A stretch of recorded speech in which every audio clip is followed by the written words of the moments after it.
The morning light through the east-facing windows of Caldwell Park fell in long, pale columns across the entrance hall, catching the polished marble and the arrangement of hothouse flowers Mrs. Pinnock had placed on the console table at 7:30. It was a Tuesday in late April, the kind of morning that arrived with birdsong and the faint green smell of the park beyond the open windows, and the Mertons' carriage had been spotted on the drive at precisely the hour their card had indicated. Everett Ashmore, Duke of Caldwell, stood in the entrance hall with the ease of a man who occupied every room as though it had been built around him. He was 31, tall, fair-haired, with the particular confidence that came not from arrogance, but from a lifetime of being deferred to. He had dressed with his usual care, a dark blue morning coat, buff trousers, his cravat tied with the precision his valet had long since learned not to adjust, and he stood with one hand resting lightly on the back of the hall chair as Larch opened the door. "Lady Merton, Sir Thomas. What a pleasure." His voice carried the warmth of a man who understood that county relations were the mortar of a duke's position. "I must apologize. My wife is indisposed this morning and will not be receiving. But please, do come through. I have asked Mrs. Pinnock to have tea brought to the morning room." He said it smoothly. He said it with the particular certainty of a man who had said similar things before, not often enough to constitute a pattern, but often enough that the words required no thought. She finds society fatiguing. She prefers the quiet of the house. She's not feeling quite herself today. Each time he had believed it. Each time it had been easier than the alternative, which was to share the room, the conversation, the decisions about which invitations to accept and which neighbors to cultivate. He was not a cruel man. He was an efficient one, and efficiency, left unexamined, had hardened into something he had not named. Lady Merton was a woman of perhaps 50, dressed in a morning gown of deep green silk, with a cream spencer and a bonnet she was already removing as she stepped into the hall. She had sharp gray eyes and the particular stillness of a woman who listened before she spoke. Sir Thomas followed, broad, genial, ruddy from the ride, along with their daughter Miss Merton and the Reverend Mr. Cotham, who served as the Mertons' perpetual companion on social calls and whose chief talent was agreeable silence. "How kind," Lady Merton said, and her eyes moved, not to the Duke, not to Larch, not to the flowers on the console table, but past all of them, to the staircase. Nora Ashmore stood on the third step from the bottom. She was dressed to receive. Her gown was pale blue muslin with a high empire waist and delicate white embroidery at the bodice, her hair arranged with the quiet precision that her maid Dunn understood without instruction.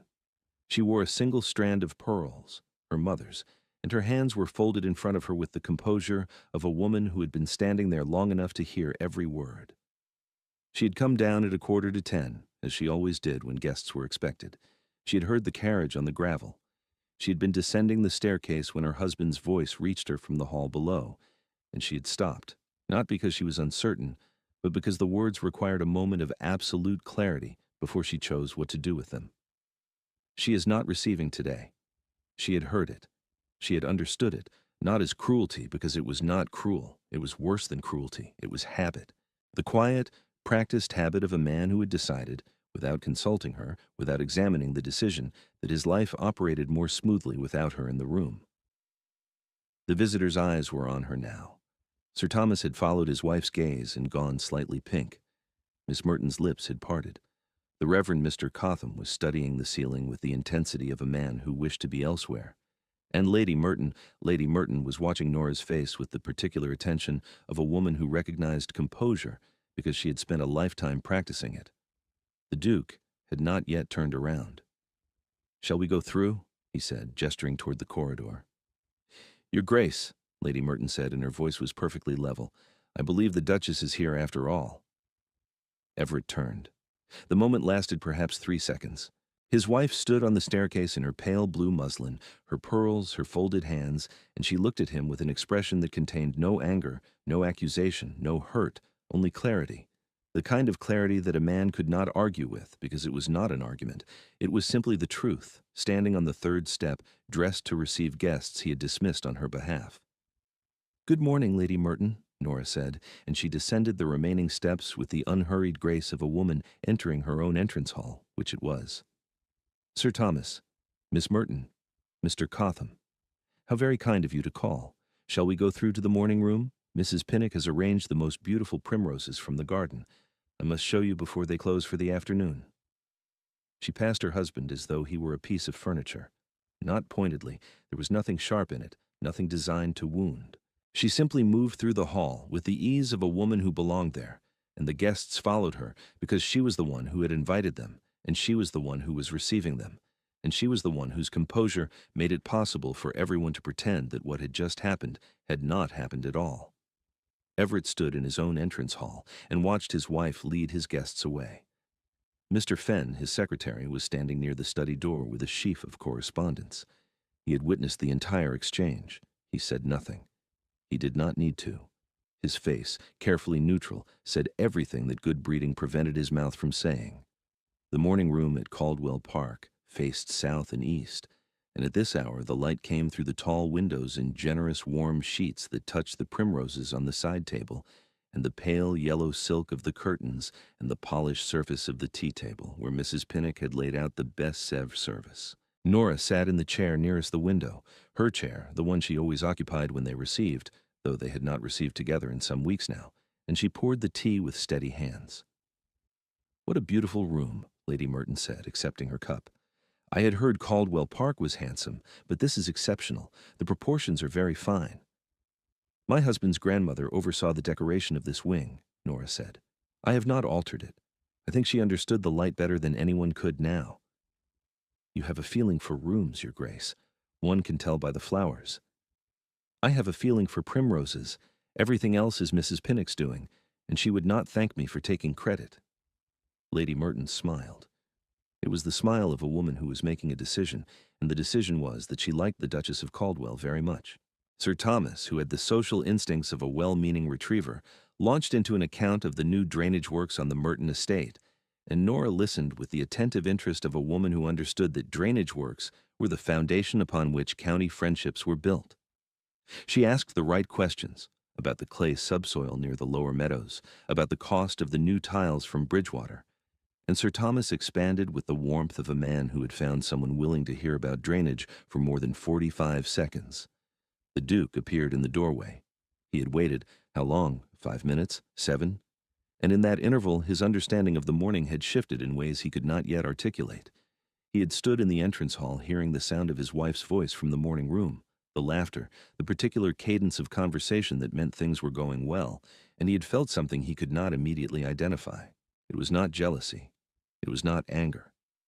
It was the slow, uncomfortable recognition that the room operated perfectly well, perhaps better, without him in it. He entered and sat in the chair nearest the door. It was not his usual chair. His usual chair was beside the fireplace at the center of the room, and his wife was sitting in it. No, that was not right. His wife was sitting in her own chair by the window, where she had always sat. He had simply never noticed that the room arranged itself around her rather than around him. "Ah, Caldwell," Sir Thomas said. "Your wife has been asking about the new drainage tiles. Remarkable woman. Most people's eyes glaze over by the second sentence." "Yes," the Duke said. "She is remarkable." He said it quietly. Nora did not look at him. She was asking Miss Merton about the assembly rooms at Bridgewater and whether the new subscription library had received the latest volumes from London. And Miss Merton, who was 19 and had been frightened of calling on a duchess, was answering with the animated ease of a young woman who had been made to feel that her opinions mattered. This was what his wife did. This was what she had always done when he had allowed her to do it. She made rooms work. She drew people out. She remembered that Sir Thomas cared about drainage, and that Miss Merton cared about novels, and that the Reverend Mr. Cotham had a quiet passion for botany which could be activated by a single question about the primroses. She did it without performance, without effort, with the natural social intelligence of a woman who had been raised by a father who was a baronet of modest means and great warmth, and who had taught his daughter that every person who entered your home deserved the gift of your attention. And Everett had been managing her out of rooms for months. He sat in the wrong chair and drank his tea and watched his wife be extraordinary in the way she had always been extraordinary, and the uncomfortable feeling in his chest refined itself into something sharper, something with a name. Shame. It was shame. Lady Merton was watching him. He became aware of it gradually, her gray eyes moving between him and Nora with the quiet intelligence of a woman who had been navigating the county's social landscape for 30 years and who understood, with perfect precision, what she was seeing. She did not say anything. She did not need to. The visit lasted an hour.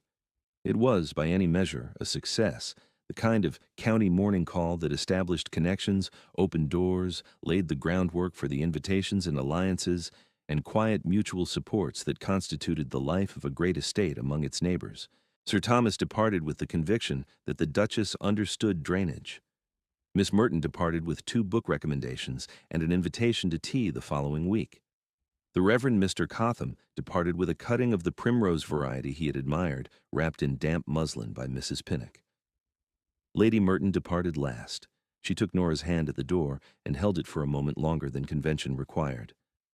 "You must come to us at Merton Hall," she said. "Thursday, if you are free. I have been wanting a proper conversation for some time, and I think we shall have a great deal to discuss." "I should like that very much, Lady Merton." Cordelia. "I think we have moved past Lady Merton, do you not?" Nora smiled, the first unguarded smile of the morning. Cordelia then. "And I am Nora." "I know you are," Lady Merton said, and something in the way she said it, quiet, certain, final, contained an understanding that went beyond introductions. She glanced once at the Duke, who was standing behind his wife in the hall, and her expression was not unkind. It was simply the expression of a woman who saw things clearly and who had decided, with the efficiency that the Duke himself would have recognized, exactly where her allegiance lay. The carriage pulled away. The door closed. The entrance hall was empty except for Nora and Everett and the columns of morning light and the flowers on the console table. Nora stood with her back to her husband. She was looking at the door through which the Mertons had departed, and her composure, which had carried her through the entire morning without a single crack, was still perfectly intact. She did not turn around. "Nora," the Duke said. She was quiet for a moment, then she turned, and she looked at him with the same clarity she had shown on the staircase. No anger, no accusation, no wounded pride. Just the truth. "You do not get to decide when I exist," she said. One sentence. 6 words that contained the entire architecture of what he had done, the quiet management, the decisions made on her behalf, the social engagements attended alone, the visitors received without her, the slow, careful erasure of her presence from the life of the estate, carried out not with malice, but with the thoughtless efficiency of a man who had never questioned his right to arrange a room to suit himself. She did not wait for his response. She walked past him and up the staircase, her hand trailing along the banister, and the pale blue muslin of her gown caught the light as she ascended. And Everett stood in the entrance hall of his own estate, and understood that he had no answer for her, because there was no answer. She was right. She had been right on the staircase, and she had been right in the morning room, and she had been right at the door, and she was right now, walking away from him with the composure that he had mistaken for passivity, and which was, in fact, the most formidable thing about her. The flowers on the console table, the hothouse arrangement that Mrs. Pinnock had placed there at 7:30, the one that Nora had selected from the glass house the previous evening, sat in the silence she had left behind. He stared at them. He had not known she chose the flowers.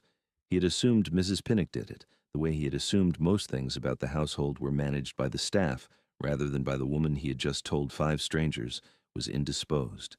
The petals were white and faintly yellow at the center, and they were trembling, though there was no draft. And after a moment, he realized they were trembling, because his hand was resting on the console table, and his hand was not steady. "Mr. Fenn appeared in the study doorway with the afternoon correspondence. He took one look at the Duke's face and withdrew without a word. He set the letters on the study desk, aligned them with the edge as was his habit, and closed the door behind him. In 15 years of service to the Ashmore family, Mr. Fenn had never once offered an opinion that had not been solicited. He did not intend to begin now, but he permitted himself, in the privacy of the corridor, a single exhaled breath that carried the weight of considerable professional relief. Someone, at last, had said the thing that needed saying. The days that followed were not dramatic. There was no confrontation, no locked doors, no tearful scene in the bedchamber. Nora simply continued to exist, visibly, unapologetically, in every room of Caldwell Park. And the Duke, for the first time in their marriage, had to reckon with the woman he had married rather than the idea of her he had constructed. She received callers. She received them in the morning room at the proper hour, dressed with the quiet elegance that had always been hers, and she did not ask his permission or inform him in advance. The first time it happened, Mrs. Cotham and her daughter arriving unannounced on a Thursday afternoon, Everett learned of it from Larch, who mentioned it in passing while delivering a letter from the House of Lords. "The Duchess is receiving in the morning room, Your Grace. Shall I bring your tea there?" "No," the Duke said. "No, she is receiving." "Yes, Your Grace." He sat in his study and listened to the sound of conversation from across the corridor and felt the architecture of his marriage shifting beneath him, like a house settling onto new foundations.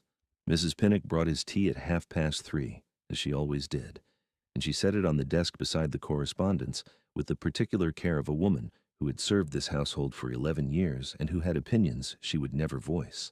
But she paused at the door, just for a moment, just long enough for the Duke to notice, and said, "The Duchess has ordered supper for 2 this evening, Your Grace, in the dining room. Shall I set a third place, or will you be taking yours in the study?" It was, on its surface, a perfectly ordinary household question. It was also, and Everett understood this with a clarity that surprised him, the first time in months that Mrs. Pinnock had not simply assumed his preferences. She was asking because the Duchess had reclaimed the dining room, and the dining room was no longer his to assume. "The dining room," he said. "2 places will be sufficient." "Very good, Your Grace."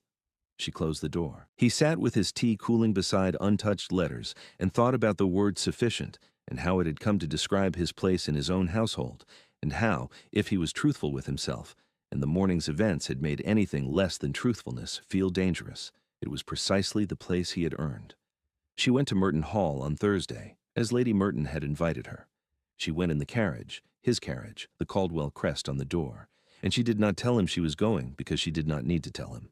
She was not being defiant. She was simply being his wife, in the fullest sense of the word, and it was only because he had spent months reducing that role to something smaller and quieter that her resumption of it felt like an act of revolution. Lady Merton, Cordelia, proved to be exactly the kind of friend that Nora had not known she needed. She was sharp and warm and entirely without pretension, a woman who had managed a large estate and a genial husband and 4 children and the complex social machinery of the county with an intelligence that she wore lightly, like a well-cut Spencer. She understood, without Nora ever having to explain it, what had been happening at Caldwell Park. "Men of his rank often do it," Cordelia said, pouring tea in the drawing room at Merton Hall. "They do not mean to diminish. They simply find it easier to operate alone, and they mistake efficiency for consideration. My Thomas did it for the first 3 years of our marriage. He stopped when I invited the Bishop of Bath and Wells to dinner without telling him." Nora laughed. It was the first full laugh she had permitted herself in weeks, and the sound of it surprised her. "What happened?" "The bishop talked about drainage for 2 hours. Thomas was furious. Then he was grateful because the bishop approved the new church roof.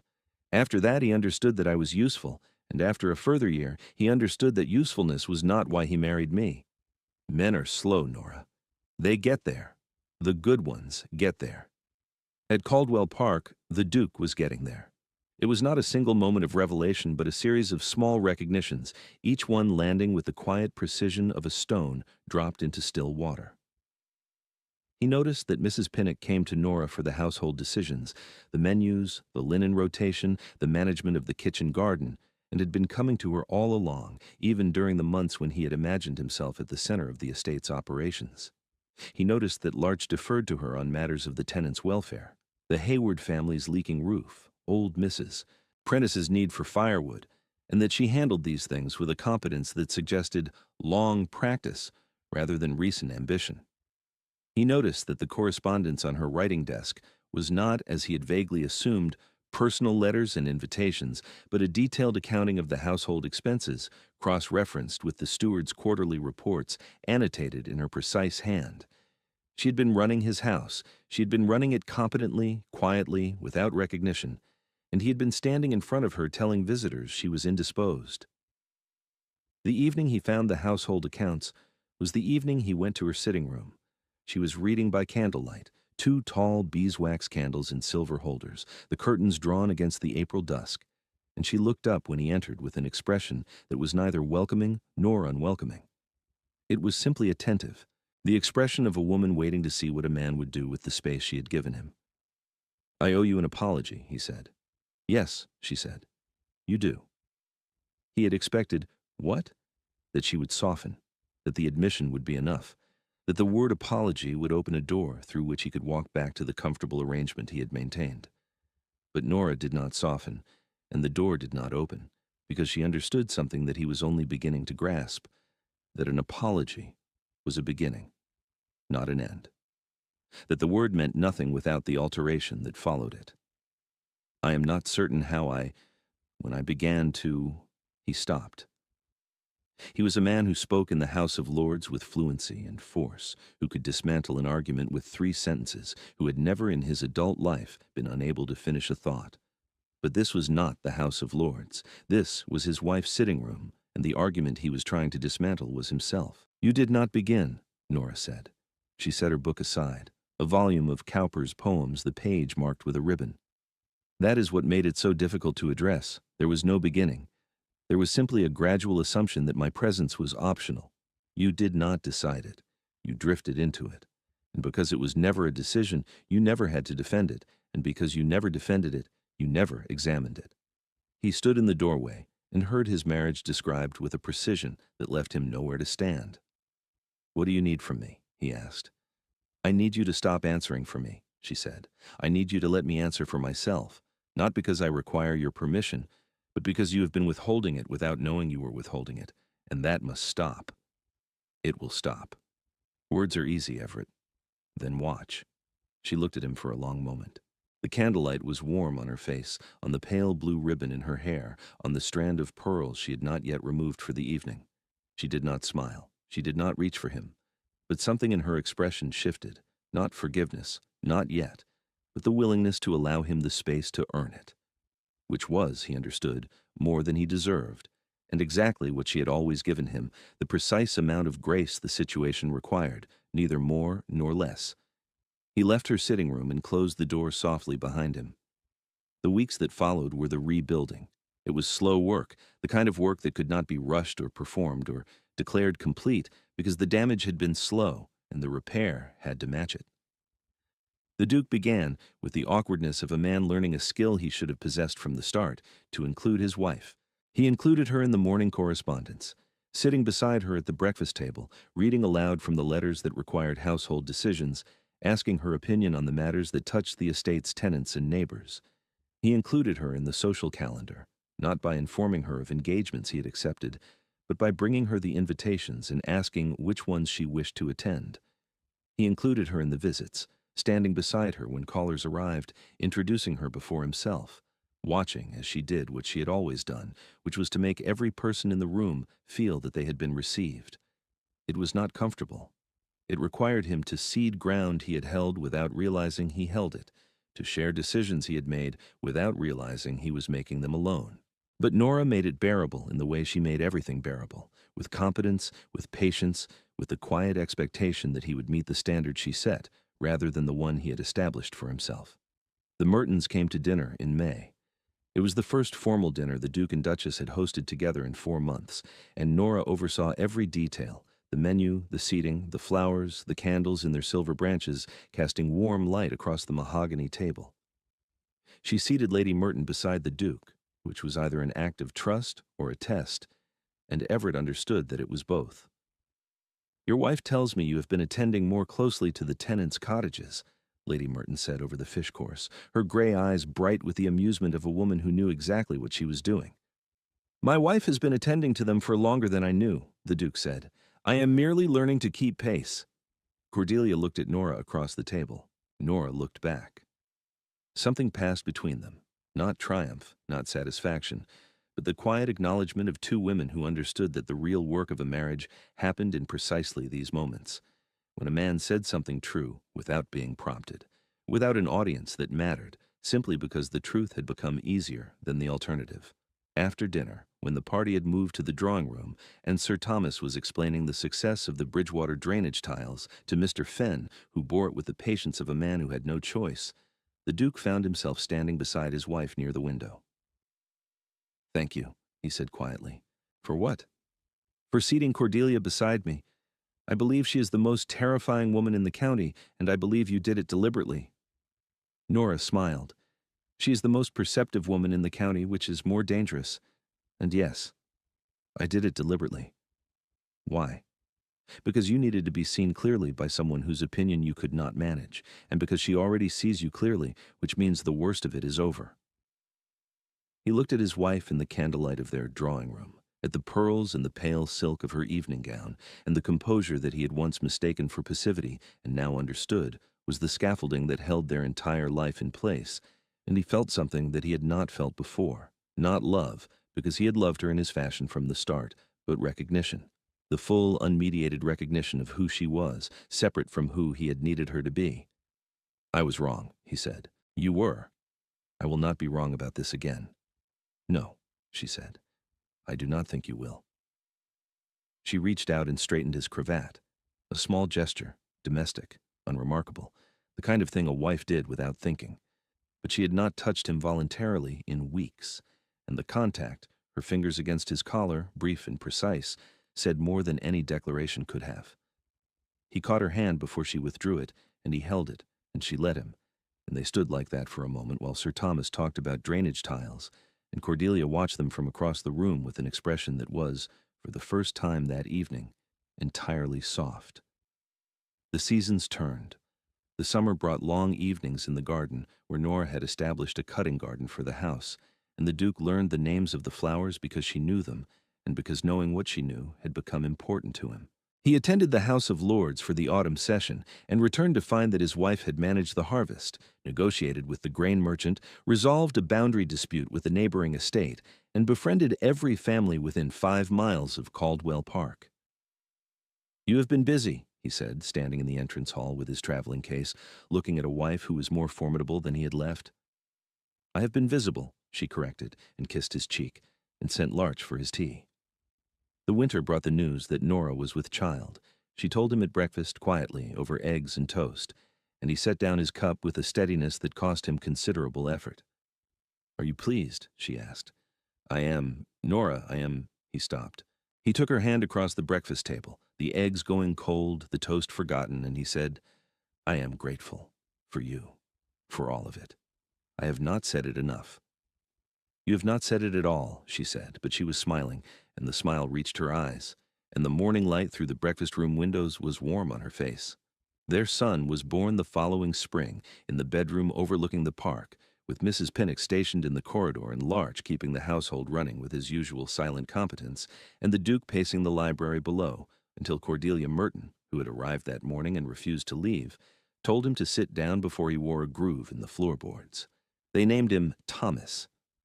Sir Thomas Merton, when told, went red to the ears and had to excuse himself to the garden, where he was found 20 minutes later examining the drainage near the ornamental lake and claiming the wind had made his eyes water. Cordelia held the baby on the day of the christening and said, "He has your eyes, Nora, and your composure. He has not cried once." "He is 7 days old," Nora said. "Give him time. If he is anything like his mother, he will save his tears for when they are useful, and by then everyone in the room will already know they are wrong." The entrance hall at Caldwell Park had not changed. The marble was the same. The console table stood in the same place. The light fell through the east-facing windows in the same long, pale columns. But the house had changed, not in its architecture, but in its atmosphere, in the way it breathed, in the particular quality of warmth that filled its rooms when a home was inhabited by 2 people rather than managed by one. On a Tuesday in late April, almost exactly a year after the morning the Mertons had first called, Nora descended the staircase with Thomas in her arms. She was dressed to receive, as she always was when guests were expected, and the Duke was standing in the entrance hall below. He looked up at her. "The Mertons' carriage is on the drive," he said. And then, with the quiet precision of a man who had learned something that he would never unlearn, "Shall we receive them together?" She descended the staircase and stood beside him, their son between them, and when Larch opened the door, she watched her husband greet their guests with a warmth that included her in every word, and she thought, not for the first time, but with a clarity that felt new, that the real measure of a man was not whether he was wrong, but whether he allowed himself to know it. The door stood open. The morning light came through, and the Duchess of Caldwell received her guests. They arrive here, like a guest finally properly received, whenever they are ready.